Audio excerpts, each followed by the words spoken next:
practice discussing phases of matter in terms of energy. This question wants us to define solid, liquid, and gas in terms of relative kinetic energy.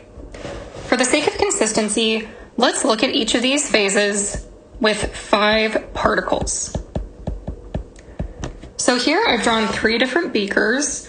From left to right, we have solid, liquid, and gas, and we're going to look at these with 5 particles in each phase.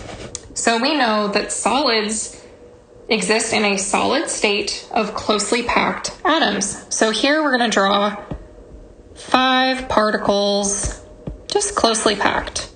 And they're not really filling the container, they're closely packed to each other, and they're having some low motion. So we're just going to draw these little marks to indicate that they're vibrating slowly.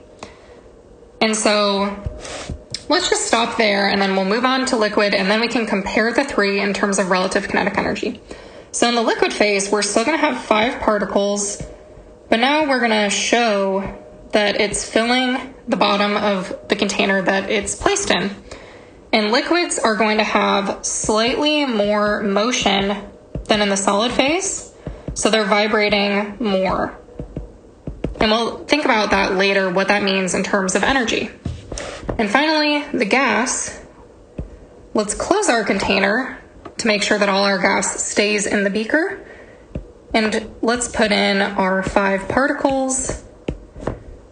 And these, of course, are going to be vibrating much more, and they'll have more movement than the other 2 phases.